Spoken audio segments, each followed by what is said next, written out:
Good Tuesday morning, guys. My name is Jerry Miller. Thank you kindly for joining us on the Jerry and Jerry Show. Today's program is loaded if you're a UVA sports fan. We got a baseball team that's heading to the Super Regionals, ladies and gentlemen. A Super Regional appearance for Virginia for the 9th time in the last 15 years. Brian O'Connor's Virginia baseball team is the winningest college baseball program since he took the job here in Charlottesville in 2004. Are the Who's getting the national respect they deserve? We'll talk about that on today's program. We'll talk about a regional that was 6,000 fans and counting, and many, many more watching across the ACC network in absolute delight, in a positive hysteria as Virginia flexes its muscles at the dish. We'll talk Dante Harris exiting the transfer portal and returning to the University of Virginia as a walk-on. We're talking the former Big East tournament MVP coming back to Charlottesville as a walk-on in what is now a very crowded backcourt. We got one guy on the Virginia beat offering the rumor mill. Reece Beekman may return to UVA. Strictly rumor at this point. He is not projected to be an NBA draft pick as of now. So much to cover on the show, including a Virginia golfer and Ben James qualifying for the 2024 U.S. Open. Oh my. Judah Wickhauer, studio camera, and then a two-shot to welcome the star of the program, the Virginia Sports Hall of Famer, Jerry Hootie Ratcliffe. Good night, Hootie. Golf, baseball, basketball? It just continues on, doesn't it? I know. I mean, sometimes in the summer months, you're looking for the stories to cover. Not this particular week, my friend. No, our cup runneth over for sure, and it's a delight to see all the success going around Virginia and some of its athletes, and so happy for Brian O'Connor. What a delightful human being he is, and I mean, we had him on the show here in the studio a few weeks ago, and you could tell he was so excited about the potential of this team, and certainly they've lived up to that, if not surpassed expectations. And like you said, the 9th Super Regional, they're only one step away from another trip to Omaha, for goodness sakes. And at this point, you would have to think that they have a pretty good chance hosting Kansas State this coming weekend, Friday, Saturday, possibly Sunday if they need to go that far. And with all the support and the momentum they have, I wouldn't bet against it. No, I wouldn't bet against it at all. A potential third College World Series trip is on the line. That would be the third in the last 4 years for Brian O'Connor. Yeah.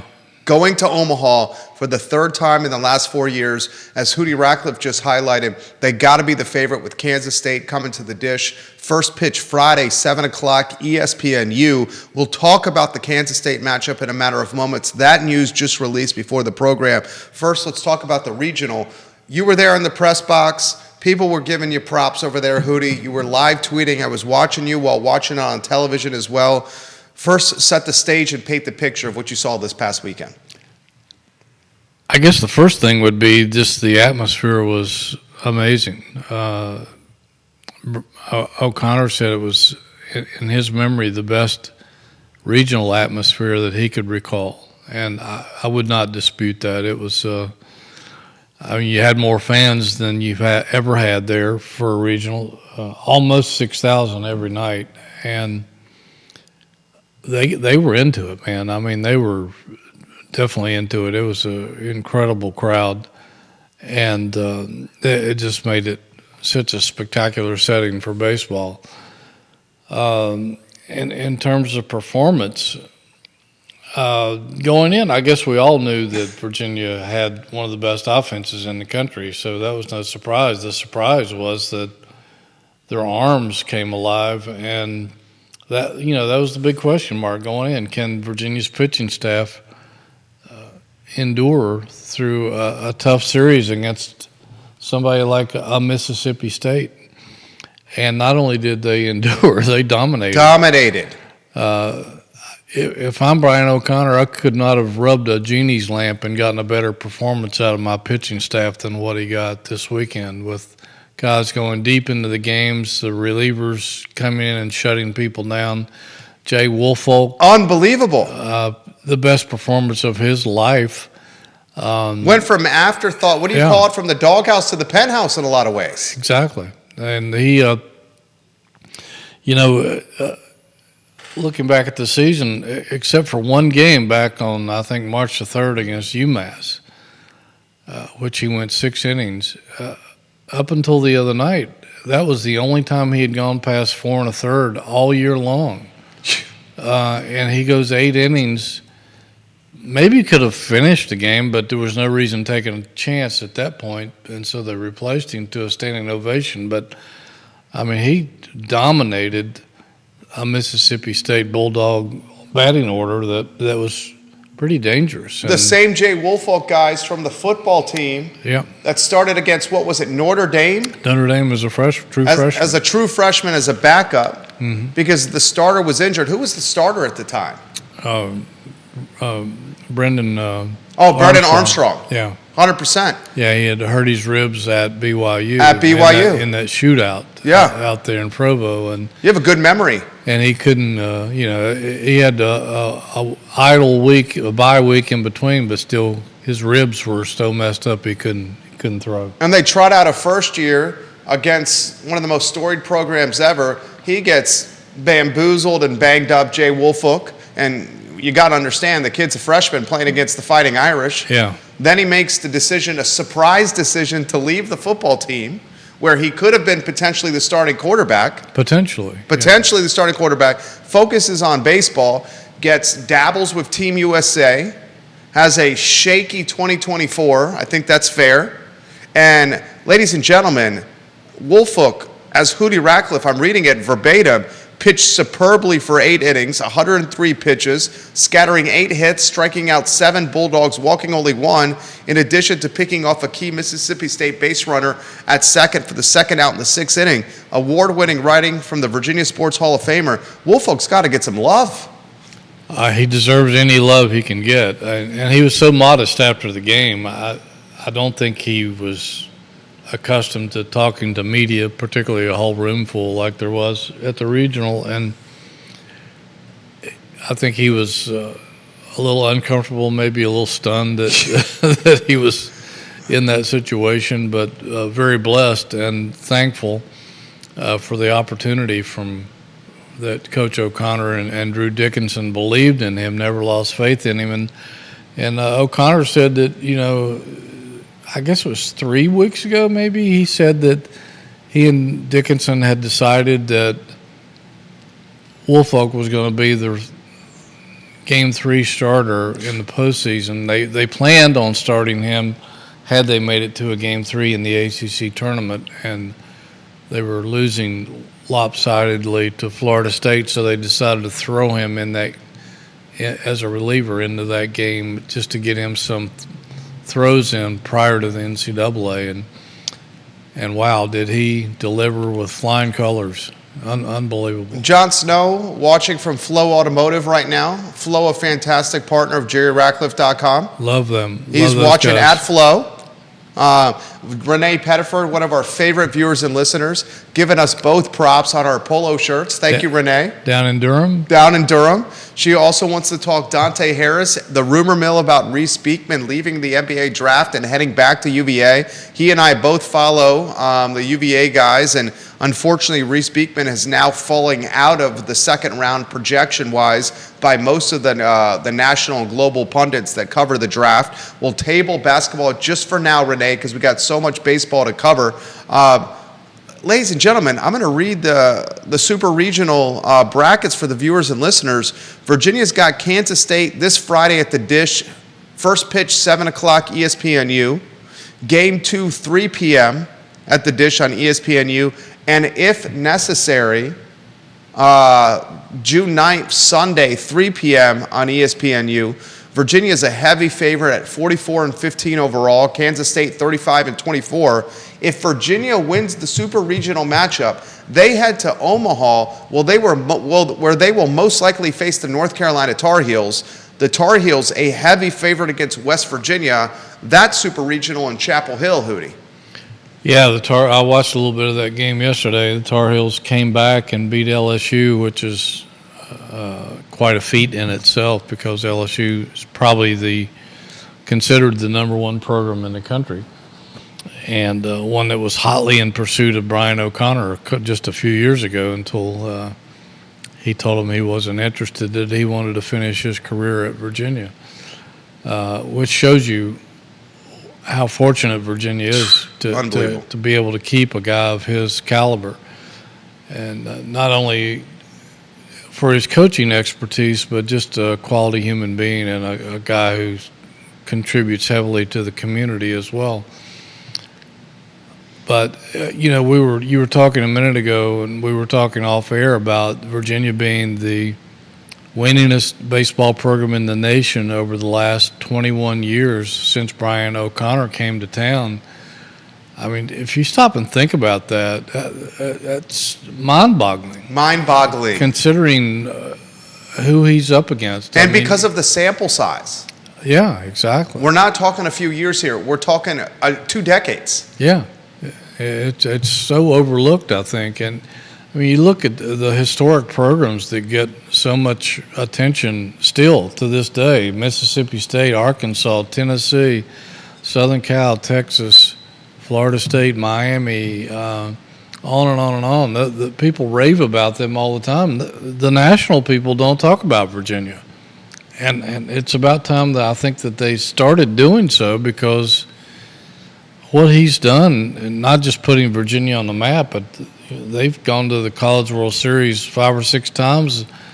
They're in the conversation almost every year, and he's the preeminent program in the East, if you ask me, and they just don't get enough credit for what they've done. Gloria Diane West watching the program right now. She says, "Let's go to Omaha, boys." Amen. Gloria Diane West, thank you for watching the program. Viewers and listeners, let us know your thoughts. Philip Dow watching the program. Thank you kindly for watching the show. I promise you we're going to get to basketball. This is such a basketball fan base. We have so many basketball comments going on here with Dante Harrison, Reece Beekman, Ryan Dunn falling into the second round. This guy was previously a lottery pick, now a second round projected guy. NBADraft.net has him going to the Knicks in the second round. We're still talking baseball, though. I want to highlight the atmosphere. I want to highlight the chanting of UVA. I want to highlight all the fannies in the seats, the hill taken. I want to highlight that it's turned into big-time college baseball. Highlight the fact that folks are watching on the ACC network television-wise. I mean, we have an atmosphere that is akin to Southeastern Conference baseball. Oh, absolutely. Yeah, I mean, if you look at the attendance statistics over the last few years, Virginia, I think, is one of the very few, if maybe not the only, program in the top 10 or 15 that in attendance that isn't an SEC school. So hats off to Virginia fans for their support of this program. Maybe it's time to expand the dish again. I don't know. If they expand the dish again, I have no doubt they would sell the tickets. I have no doubt about that. Kansas State matchup. What do you make of it? If the pitching performs like we saw in the regional, the hitting and offense is there, but the pitching complementing what's happening at the plate, I mean, you're looking at a team that could potentially win a national championship, and it's all about getting hot at the right time. It truly is, and again, it depends on the arms, because I think we saw this in last year's College World Series, that sometimes good hitting can get beat by good pitching, and some of Virginia's best hitters last year were pretty much shut down in the College World Series against Florida and somebody else, Texas or Tennessee, I can't remember.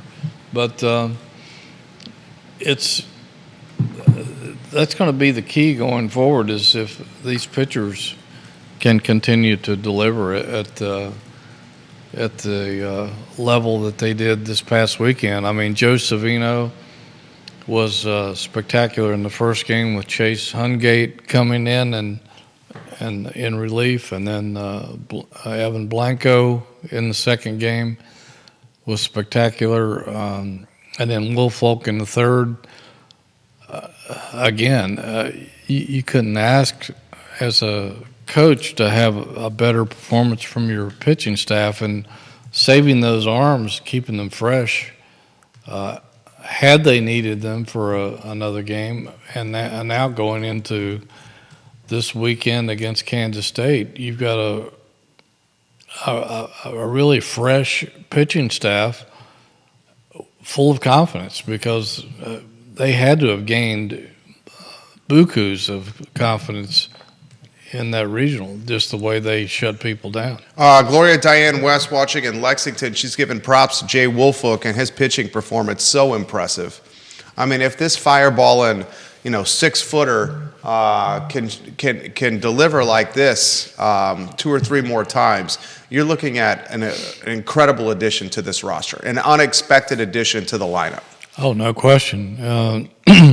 I can't remember if we mentioned this off the air or we were on the air, but, heading into this weekend, he had only gone more than 4 1/3 innings. And that was in March. That was March the 3rd. Against an afterthought program. Yeah, UMass, he went 6 innings. But other than that,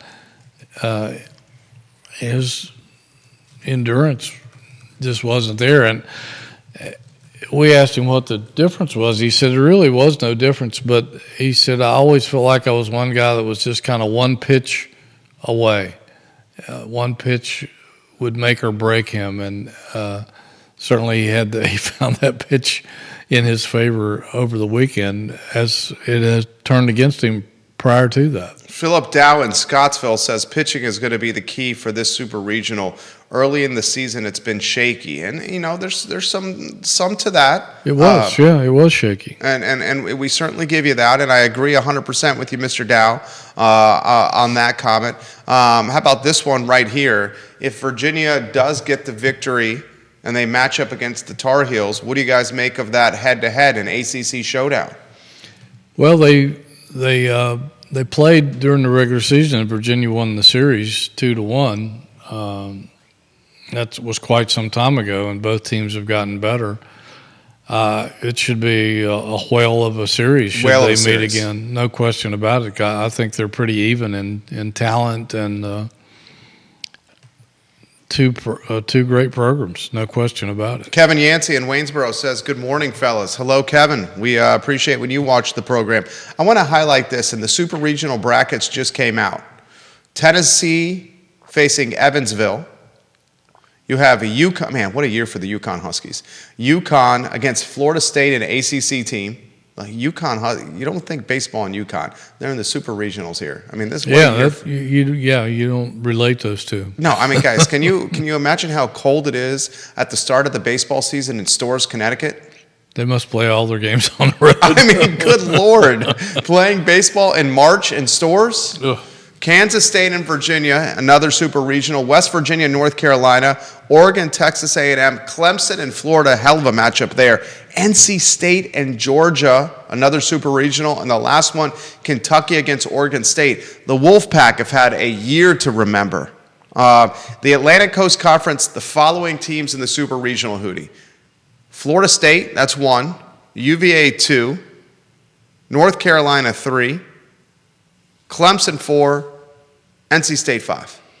Yeah, that's great representation. And 5 of 16. That's pretty good. I mean, everybody thinks it's the SEC all the time, but the ACC has been right there with them. Unbelievable. How many SEC teams are there in there? You got what? Tennessee. You got not many. Florida. Kentucky. Georgia. Kentucky. That ain't many.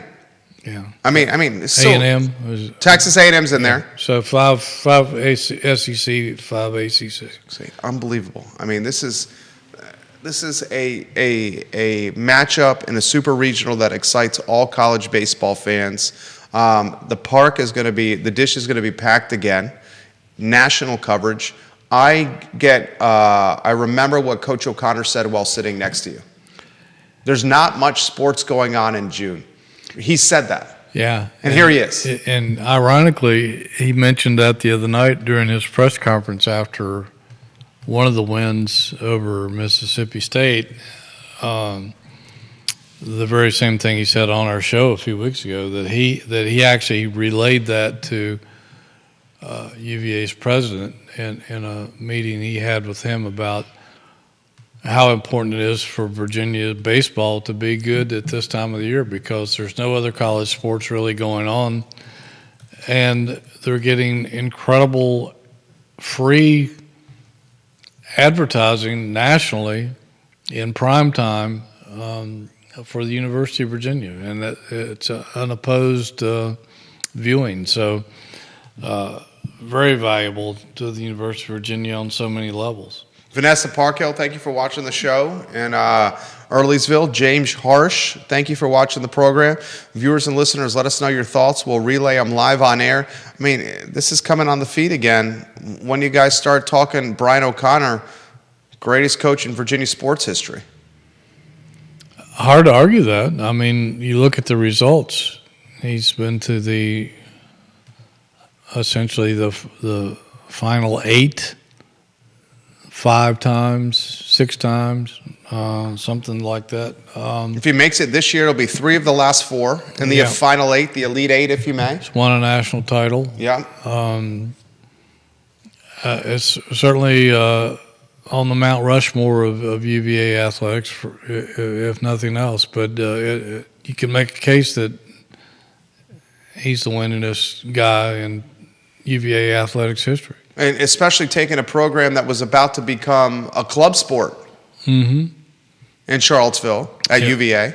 Yeah, we talked about that last week when they nearly relegated them to club sport status, which I told a little story about John Grisham, who was a big UVA baseball supporter at the time, and he was filming a movie about one of his books called Mickey, down at his Little League complex in southern Albemarle County. Covesville. And you sent me there when I was working for you at the newspaper to cover the opening. I sent you all over the place. You did send me all over the place. That's what happens when you're low man on the totem pole and you try to impress the boss. You go to the Little League Park grand openings in Covesville, which was, I think, about a 40-minute drive from us at the newspaper, 45 minutes or so. I'm going to tell you right now, that is the most pristine Little League field I've ever seen. It was unbelievable. He didn't have a single blade of grass that was not cut perfectly. And he was cutting the grass. He was cutting the grass. And liming the field. Yeah. It was like out of Field of Dreams. It really was. And I'll never forget when the first time I met him, he invited me to come down there and look at the complex. And the first 2 times we were snowed out. It was in very early spring. And finally made it down there, and he was sitting there on a gator, and me and my daughter, who was thrilled to meet John Grisham, went with me, and we rode around on the gator on him, because everything was a sea of mud at that time. They hadn't built anything really except just laid out the complex, but it's spectacular. But anyways, I've never seen him so upset as he was that day after he had gotten word that they were thinking about dropping UVA baseball to a club sport, and he was adamant that wasn't going to happen. And he and people like Phil Wendell and some other great leaders in the community who love baseball came to the rescue, and look what their efforts have produced. He brings a guy that's a pitching coach to Charlottesville in his early 30s at a press conference that no one was at a team in the first few games of the year in March. You could probably count the fans in the stands on 2 hands and 1 foot. Yep. And now you have max capacity, national television coverage, and potentially 3 trips to Omaha in the last 4 years, and a national championship trophy on the mantle. I mean, this is a storybook, the stuff of movies. It really is. I mean, the way he turned this program around and built it into a national power. And, you know, we've talked about this before, but you look at that corridor he's built from here all the way up to the Northeast into New England. There's really no other consistent baseball power program in that whole Mid-Atlantic, Northeast. that whole avenue, and Yeah. he's owned it in terms of recruiting. He goes in there and gets his pick of the litter, and Virginia's name is golden in baseball circles from here to Maine. So hats off to him for being not just a great coach and strategist, but he knows how to build a program and how to maintain a program and how to recruit. This is a great comment from one of Waynesboro's finest, and Mr. Yancey. Vanessa, I'll come to yours in a matter of moments here as well. Mr. Yancey says UVA's Rushmore, in his opinion: George Welsh, Dom Starsia, UVA men's lacrosse coach, of course George Welsh, the UVA football coach, for those that don't remember. What George Welsh did with this football program coming from Navy is should never, ever, ever be forgotten. No. This football team was bottom of the barrel. You could utilize words like sad and pathetic, and he turned them around. Dom Starsia is the man, still lives locally. Julie Myers, women's lacrosse coach. Watch out for Julie Myers on the pickleball court. She's nasty. Great pickleball player. Great lacrosse coach. He says Tony Bennett and Brian O'Connor. That's a hell of a UVA Rushmore right there. It is, and other people would argue there's other names from the way back in the past in football and some other sports like Debbie Ryan and Terry Holland, of course, and Brian Boland. Tennis coach. Yeah. That's Brian Mullen, multiple national championships. Yeah. Somdev Devarman and Tret Huey come to mind on that team. Tret Huey still around the Boar's Head as the tennis coach with the team, coaching juniors as well. The fantastic left-hander. Boland very well could be on that short list. Oh, the no current question. coach could be on that short list. Yeah, no question. So, there's a lot of people to choose from. The swimming coach has certainly put his name on the map. How about the rowing coach? The rowing coach has dominated the ACC for a quarter of a century. So many great coaches throughout the decades over there. You can't overlook some of those people, but that's why I don't like Mount Rushmore's, because you're going to leave people out. And let's cut to the chase. How do you compare across gender and sport? Well, you really can't. Yeah, it's not apples. It's not apples and apples. No, and then what's the standard as well? Football, for example, you can make a legitimate argument that the success trajectory in football is the steepest of any of the sports in UVA's athletic department. Oh, no question, because of the numbers involved and the competition and the money. The academic standards. The academic standards, it's all rolled into one, and it's mind-boggling when you think that. And once you get down in football, there's no mercy. It's hard to come back. It really is, because you're fighting an uphill battle against other people who have just as much invested in it as you do. So it's a tough sport to be really consistently good in. Comments coming in. I'm reading them right now on my phone. Man, comments are coming in quick here. Miss Parkhill says, a friend of ours was coaching at Cove Creek when Mickey was filmed. Our family joined many others from the community as extras filling in the bleachers. Cool experience in an amazing facility. From Vanessa Parkhill of Earlysville. Yeah, that I haven't been down there in years, but when it first opened, I was there quite often, and I'd never seen anything quite like it before. And I remember asking John that day how much it cost, and he said, honestly, Jerry, I don't want to know, because I know I've spent a lot more on this than I had planned on. But out of the goodness of his heart, he did that for the kids of Southern Albemarle County, so they'd have a place to play baseball and softball. Yeah, and to this day, I see Mr. John Grisham walking around the downtown mall, often sporting a blue blazer with gold buttons, khaki pants, and loafers with no socks on. That's John. walking around the downtown mall in the most humbled, unassuming fashion. He's just an old Southern boy. Old Southern boy. He's been on my podcast several times. Great guy. We talk about. He loves to talk about sports. I think it's kind of a release for him. Well, was he at Huge one time sports fan. a sports writer? Is it memory serve? I don't know that. Okay, maybe early years. Maybe don't hold me to that. I think if memory serves, multiple people are saying amen to George Welsh, the impact he's had on this program. Hootie Ratcliffe has done a fantastic job highlighting and commemorating and putting that impact front and center. Gosh, the basketball comments are coming in so fast here. Dot the I's and cross the T's on baseball for us, Hootie. Excuse me. That didn't go down real. Pardon me. Just a fantastic job, a fantastic atmosphere. I think that the Mississippi State coach and the Penn coach both confirmed what we had talked about for weeks, that this is one of the most potent offenses in the country, and you can't hold them down because there's no easy outs. Everybody in that lineup can hit.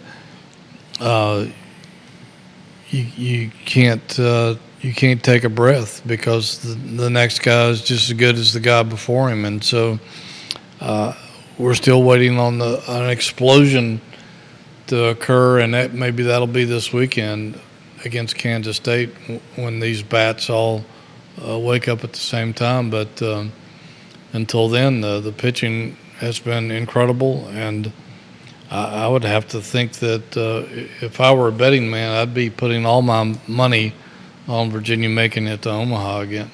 I mean, you're talking a baseball team that's going against a Kansas State ball club that's 35-24 overall. The Who's 44-15. Virginia's got home field advantage, nationally televised on ESPNU. First pitch Friday, 7 o'clock. Super regional with a trip to Omaha and the College World Series on the line. All right, guys, we've promised basketball. As you go to maybe a lower third for Dante Harris, Judah. Dante Harris withdraws from the transfer portal. You're talking a guy that was a recruit, a transfer from Georgetown, was the Big East tournament MVP. As a freshman. Coach Williford joined us on the show. Prior to the season started, he called Dante Harris an on-ball defender of Kihei Clark's caliber, if not better than Kihei Clark. Yeah. Dante Harris's season in Charlottesville did not go as planned. He struggled out of the gate, in particular with the jump shot. Then a high ankle injury lingered and really impacted Dante Harris. Looked timid and lacking confidence with shooting the basketball. He appeared to be, or what looked like, a numbers issue. Maybe even the conversation was had with the coaching staff with Dante Harris that, look, maybe you should consider transferring. Hits the transfer portal. No bites, and the news breaks that he's returning to Charlottesville as a walk-on and leaving the portal and not having a scholarship. Yeah, of course that hasn't been confirmed yet by UVA, but that is certainly the story that has been told, and we're assuming that that's what's going to happen. And I was stunned that he was coming back, especially considering what Virginia had done in the transfer portal and bringing in Worley, the starting point guard from Florida State, and Day Adams from Kansas State, and that Christian Bliss is certainly waiting his turn as a redshirt freshman to come in and make a difference at point guard. And so all of a sudden you're loaded in the backcourt. Oh my God! And now there's the rumor that Chris Graham reported that Reece Beekman is considering coming back. I should set the stage on that. For a sixth year. Yeah, Chris Graham, Augusta Free Press, has got a track record of being a bulldog or tenacious reporter.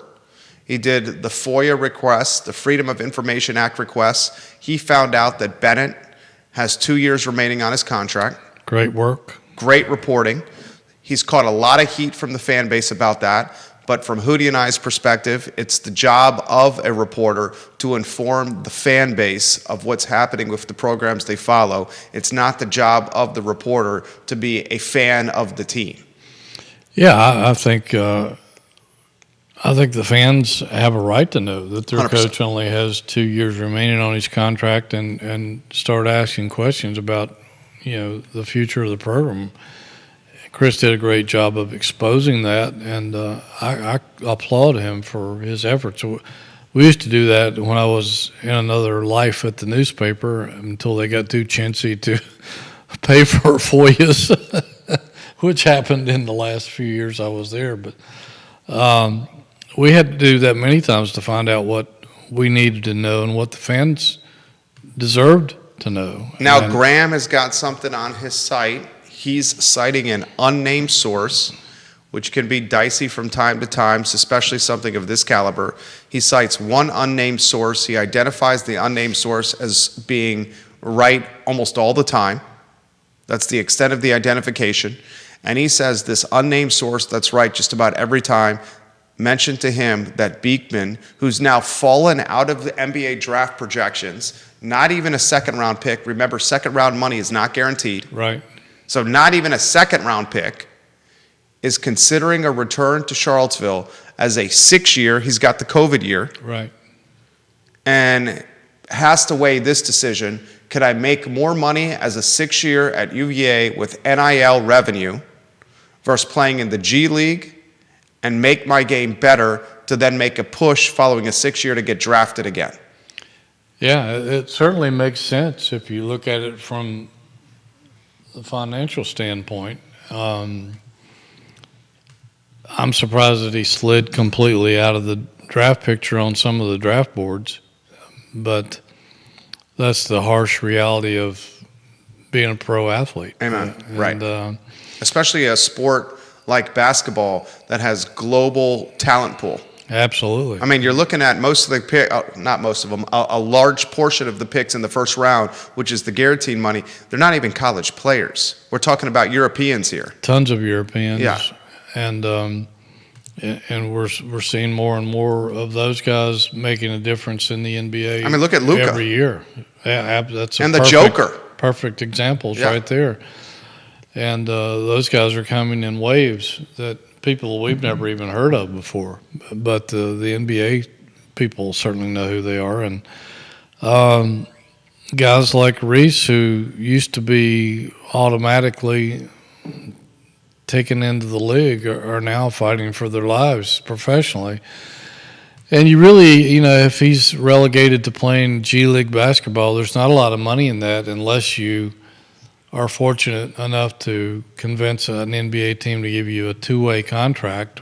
You can actually make some decent money doing that. Certainly not the big money, but impressive money. And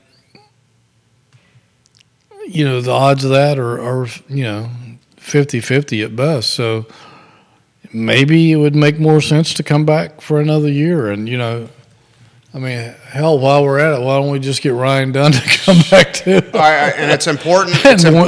Win another national championship. And we should talk Ryan Dunn. Ryan Dunn, at one point, the darling of NBA draft projections, a projected lottery pick, Ryan Dunn, the upside 6'7", long arms, leaping ability, the unfair comparisons to DeAndre Hunter of the Atlanta Hawks, has now fallen into the second round, where he's projected a middle second-round pick. NBADraft.net, which is pretty darn accurate a lot of the times, has got him going to the Knicks in the second round. So Ryan Dunn has now fallen into non-guaranteed money. Yeah, and, I guess money's not the biggest issue with him, but, if you're a second-round guy, your fate's up in the air because, for sure. Again, there's no – if you're a first-round guy, they're going to do everything they can to keep you on that roster. If you're not, you can find yourself anywhere, G League, out of the league, in Europe, in another country outside of Europe playing basketball. So it's a tough way to make a living, and it's only the elite make it on an annual basis, and everybody else is kind of left out there fighting for their lives. Graham reports that if he is picked Beekman, or if he's not selected and he signs with a G League team, the contract minimum in the G League about $40K. Yeah. G League life is not an easy life either, ladies and gentlemen. You do not have the perks of travel of NBA with private planes and let's cut to the chase. You're flying commercial here. The value, the Beekman scenario would be, can he earn more in NIL money, which I would imagine he'd earn more in $40K if he returned. Can he earn more in NIL money coming back for a 6-year at UVA and improve his draft stock to make a push potentially after his 6th year to get drafted maybe in the first round? Yeah. He's got to improve his jump shot. We know that. Yeah. And when you're getting up to your 6th year too, the NBA is looking at you as old, an older player, yeah. And your value diminishes because you have less chance of having a lengthy career. So it's all a gamble, and certainly you better have a good agent, if nothing else. But there are no secrets on that level. I mean, NBA scouts, I know some of those guys, and they're so thorough. They know everything about your game, your strengths, your weaknesses, and how you can fit in for their club or somebody else's club. It is truly a wild, wild west if you're an athlete trying to make your way. And some guys linger and just kind of are on the fringe and never make it, and some guys find a way to break through. And there's no way telling how this story is going to end. Do you dot the I's and cross the T's on the Beekman rumor? I mean, obviously this is wait and see. Yeah, it's wait and see. I mean, he has an agent who I'm sure is looking at all the angles about going overseas and playing, maybe trying to work out a G League, a two-way with a potential club. I would think coming back to Virginia would be perhaps a last resort, because at some point you just want to put that behind you, college basketball behind you, and move on. But if the Cav Collective, which is the NIL push at UVA, if Lo Davis or some of the wealthy alumni figure out a way for Beekman to make a couple $100,000 or more to return for a 6-year at UVA, maybe he gets some kind of master's certificate, works his way to a master's degree of some kind. That would seem relatively appealing. Yeah, certainly more appealing than a G League contract. No $40K. question about it. Yeah. So time will tell. I would hope that conversation is being had right now with the powers that be. Yeah, we'll be following that, but it's hard to find out that kind of information because they don't want you to know. And so Randy Clark is in Gilbert. Have to wait and see. Randy Clark is in Gilbert, Arizona. He says, "How would Reece's return affect the current projected guard rotation?" We were having that conversation off air. We went from the past season with Virginia basketball, a backcourt that was very light in the cupboard. A few weeks ago, they had only one point guard on the roster, and he was a redshirt freshman. He was Christian Bliss. And now they could have 5 or 6. Now you have an abundance of riches in the cupboard, and then there's the Beekman rumor that's going around here. Let's do it first without the Beekman rumor and only Dante Harris returning, because we know that's a fact. Dante Harris returns, and the backcourt you got, Day from Kansas State, the transfer. You got Christian Bliss, who you've seen with your own eyes. This guy's the real deal. I believe in him. You believe in him. You got Worley, the combo guard from Florida State. Okay, you got Dante Harris. All four have experience at the point guard spot. In the backcourt, you have Isaac McNeely. You got Rhodey, who's a 2 or 3. You got Tane, who's a 2 or 3. Yep. I mean, You got Sharma, who's the incoming sharpshooter from Canada. You had Gertrude. You broke the news on this show, and then after you broke the news, it was on the front page of all the newspapers and all the radio shows. He broke the news on this program that Gertrude injured and out for the year. The scuttlebutt was a scooter injury and a knee injury from a scooter accident. If Gertrude was healthy, he would have been playing the 1 or the 2, probably the 1. You see why Leon Bond transferred now. Yeah. The guy who struggled with his jump shot and in between positions 2 and 3, maybe not the height for the 3 and not the jump shot for the 2. I mean, Hootie, where do you go here? Tony Bennett's in a good spot. Like you said, it's an embarrassment of riches, but certainly it's a good position to be in if you have all those people to work with. If nothing else, you just go with whoever's hot. But I don't know. I don't know how you parse out playing time amongst 5 point guards. And I know that Tony likes to play 2 at a time. There may be times where he plays 3 at a time this year, but he could even go with a 4-guard lineup at times. But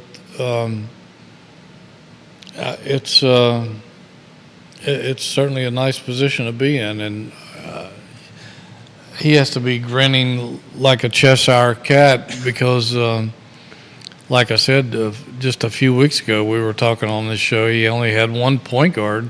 Just a few weeks ago, he was unproven. Just a few weeks ago, we were questioning Coach Bennett and his management of the transfer portal and being able to build a lineup. Half the fan base was up at arms and furious. Yeah, which is asinine. They were reaching for the panic button way too soon, but as we have pointed out many times, but now he has to be the envy of every coach in the ACC, having this many guys at point guard, although some people still aren't sold on the fact that they don't have a strict creator, playmaker type guy out of all those choices. We'll see how that develops, but that could be Day. It could be Day. Yeah, I mean, you're talking about. It could be Bliss. It could be Bliss. Day one of the most regarded recruits in Kansas State over the last 10 years or so. Their top rated recruit in his class. Mm-hmm. I mean, you're talking about one of the best point guards coming out of high school in the nation. Right. He leaves Kansas State, comes to Charlottesville. He's you've used this before? Is it jitterbug quick?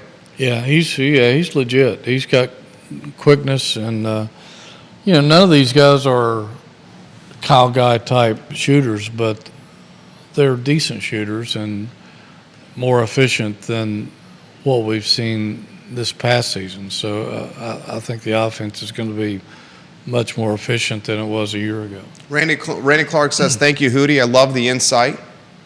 Arizona in the house. Love Arizona.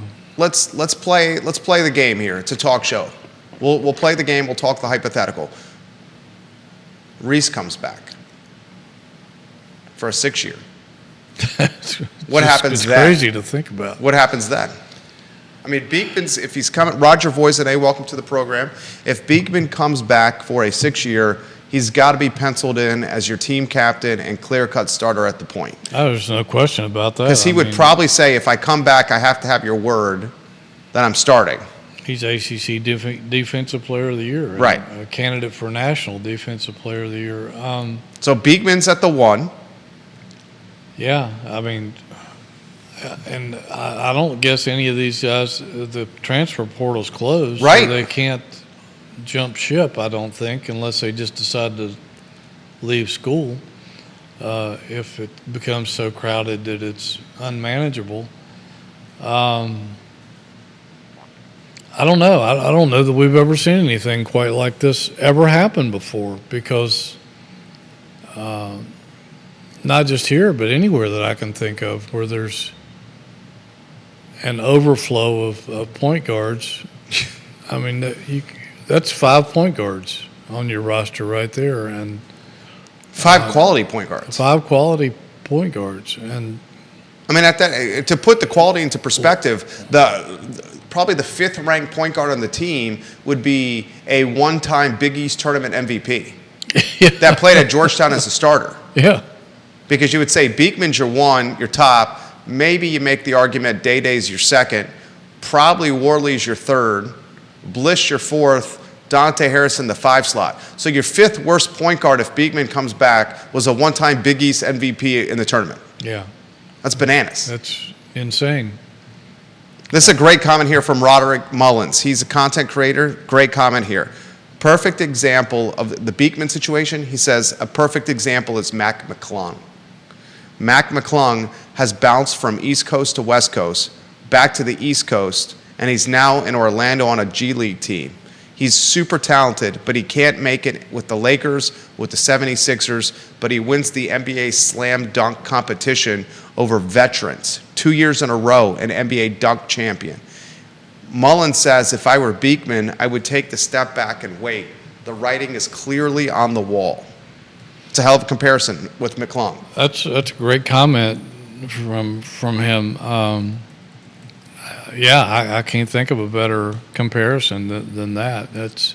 It does make you stop and think, and I'm sure that's Reece is probably talking to his agent and probably Tony Bennett and other people about what his position and his options are at this point, and he's going to have a heavy decision to make, and the only person who can make it is him. Unbelievable. Stacey Lee, thank you for watching the program and liking the show. She's, I believe, watching it in Los Angeles right now. Wait and see, ladies and gentlemen. We will wait and see. How crazy would it be if Ryan, and I don't think this is going to happen, but Ryan Dunn, now a 2nd-round pick, from lottery to 2nd-round pick, and just like, what's your starting lineup? That question here. What's your starting lineup in game 1? Well, it depends on. Let's say no Beekman return. Oh, okay. Well, if no Beekman returns, well, you got to go with McNeely at number 2. Yep. I think 3 is going to be a toss-up, and I wouldn't write Tain Murray off because I think he's in store for a really good year. He really impressed me late last season, and I'm sure he's working hard on his game. Probably T.J. Power at the 4, and if Buchanan develops over the spring and summer like I expect him to, I think he'll be at the 5. San Diego State transfer off the bench.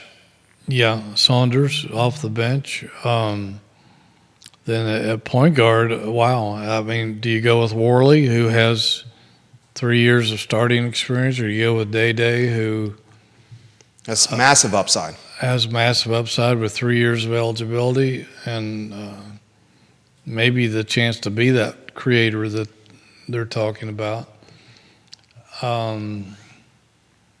Wow, that would be probably my guess at this point.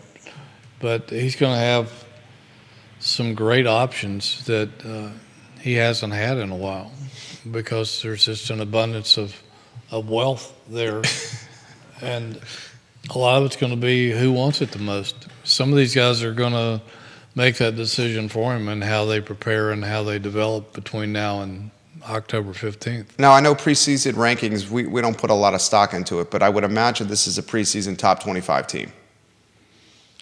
I think it is now, yeah. I really do. I've talked to some people who are very familiar with this roster, and they're excited about it. And so I know if they're excited, they're expecting big things. Ladies and gentlemen, we'll follow it closely. Crazy news, more positive crazy news.